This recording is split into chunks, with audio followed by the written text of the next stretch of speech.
BA द्वितीय वर्ष तृतीय सेमेस्टर इकाई 5 रसखान के पद। रसखान के पदों को पढ़ने से पहले हम रसखान के विषय में जान लेते हैं। रसखान 1558 ईस्वी से 1628 ईस्वी भारतेंदु हरिश्चंद्र ने जिन मुस्लिम हरिभक्तों के विषय में कहा था, इन मुसलमान हरिजनन पर कोटिन हिंदू वारिये। ऐसे भक्तों में रसखान सर्वश्रेष्ठ थे, जिनका वास्तविक नाम सैयद इब्राहिम था। उन्हें रस की खान अर्थात भंडार कहते थे, क्योंकि इनका काव्य भक्ति, श्रृंगार और वात्सल रस से परिपूर्ण है। इनका जन्म पिहानी हरदोई में, जो कि हरदोई जिले में स्थित है, में 1548 ईस्वी को हुआ था। हिंदी के कृष्ण भक्ति तथा रीतकालीन रीत मुक्त कवियों में रसखान का अत्यंत महत्वपूर्ण स्थान है। रसखान विट्ठल नाथ के शिष्य थे एवं वल्लभ संप्रदाय के सदस्य थे। ये लगभग अकबर के समकालीन थे। इनका जीवन वृत्तांत 200 वैष्णवन की वार्ता में प्राप्त होता है, जिससे लौकिक प्रेम से कृष्ण प्रेम की ओर उन्मुक्तता सिद्ध होती है। रसखान कृष्ण की रूप माधुरी, ब्रज महिमा, राधा कृष्ण के उत्कट प्रेम के वर्णन में सिद्धहस्त थे। कृष्ण के अनन्य उपासक रसखान का देहावसान 1628 ईस्वी को पावन ब्रजभूमि में हुआ था। कृतियाँ यानी रचनाएं। रसखान विरचित सुजान रसखान और प्रेम वाटिका 1614 ईस्वी में प्रकाशित उपलब्ध हैं। इनकी संपूर्ण रचनाओं का संग्रह रसखान रचनावली नाम से प्रकाशित है। रसखान के पद। रसखान के इन पदों में उनके कृष्ण के प्रति अटूट श्रद्धा, अगले जन्म में कृष्ण के सानिध्य की कामना, ब्रज का महात्म्य वर्णित किया गया है। और इन पदों की जो भाषा है वह ब्रज भाषा है। रसखान के निर्धारित पद जो आपके पाठ्यक्रम में दिए गए हैं, उनमें से पहला पद है, धूर भरे अथ शोभित श्यामजू, तैसी बनी सिर सुंदर चोटी, खेलत खात फिरे अंगना, पग पैजन बाजत पीर कछोटी। वाह छबिको रसखान विलोकत, भारत काम कला निध कोटि, काग के भाग कहाँ कहिए, हरि हाथ सुलय गयो माखन रोटी। ये सवैया छंद में है। इस पद में कहा गया है कि भगवान श्री कृष्ण अपने हाथ में माखन रोटी लेकर खेलते हुए खा रहे हैं और नंद बाबा के आंगन में खेल रहे हैं।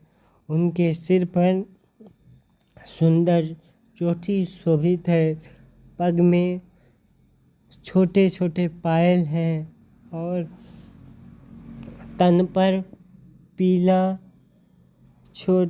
कछौटी यानी धोती है, छोटी धोती है। उस छवि को देखकर सैकड़ों कामदेव, करोड़ों कामदेव निछावर हो जाते हैं। उसी समय उनके हाथ से एक कौवा माखन रोटी लेकर भाग जाता है। तो रसखान कहते हैं उस कौवे के महाभाग हैं, क्योंकि ऐसे भगवान श्री कृष्ण के हाथों से माखन रोटी खाना सौभाग्यशालियों की बात है। के भाग में होता है। अब दूसरा पद देखिए, मोर पखा सिर ऊपर रख गो राखियों, गुंज की माल गरे पहिरोंगी, ओढ़ पीतम्बर लह लकुटी बन, गोधन ग्वारन संग फिरोंगी, भाव तो मोहि मेरो रस खान, सुख तेरे कहें सब सांग भरोंगी, या मुरली मुरली धर की, अधरन धरी अधरान धरोंगी। इस पद में भगवान श्री कृष्ण की छवि एवं उनके प्रति अनन्य प्रेम को प्रकट किया गया है। रसखान कहते हैं कि एक गोपी कहती है कि मैं सब कुछ कृष्ण जैसा धारण कर लूँगी, बाना धर लूँगी, सिर पर मोर मुकुट पहन लूँगी, गले में गुंजा की माला पहन लूँगी, बैजंती माला पहन लूँगी, पीताम्बर ओढ़ लूँगी, लकुटी ले लूँगी और ग्वालों के संग गाय चराने चली जाऊँगी। इस प्रकार का भेष धारण कर लूँगी। लेकिन उस मुरलीधर की, भगवान श्री कृष्ण की जो मुरली है उसे कभी भी अपने ओठों पर नहीं रखूँगी। तीसरा पद देखिए, तेरी गली में जा दिन ते, निकसे मनमोहन गोधन गावत, या ब्रजलोक सुकौन सी बात, चलाई के जो नहीं नैन चलावत, वह रस खान जो रीझ हैं नेक तो, रीझ के क्यों न बनाई रिजावत, बावरी जो पे कलंक लगयो तो, निशंक है क्यों नहीं अंक लगावत। एक गोपी कहती है कि जिस दिन से तुमने मेरी गली में गाते हुए निकले हो, उस दिन से आसपास के ब्रजवासी नैन मटक्का करके यानी इशारे में करके मेरी बदनामी कर रहे हैं। अब ऐसा कलंक जो मुझ बावरी पे लग गया है तो अपने अंक यानी गले लगाकर क्यों नहीं मुझे निशंक यानी निडर बनाते हो, शंका रहित करते हो और इस कलंक से मुक्त करते हो। चौथा पद, मानस हो तो वही रस खान, बसो मिल गोकुल गाँव के ग्वारन, जो पशु हो तो कहाँ बस मेरो, चरो नित नंद की धेनु मझारन, पाहन हो तो वही गिर को, जो धर्यो कर छत पुरंदर कारण, जो खग हो तो बसेरो करो, मिल कालिंदी कुल कदम्ब की डालन। रसखान कहते हैं कि अगर मेरा पुनर्जन्म होता है तो मैं क्या बनूं? अगर मैं मनुष्य बनता हूँ तो मेरी मनोकामना है कि मैं उस गोकुल में बसूं जाकर, गोकुल गांव में ग्वाला बनूं जो भगवान श्री कृष्ण के साथ गाय चराने जाते थे। और अगर पशु बनूं तो मेरा वास कहाँ हो?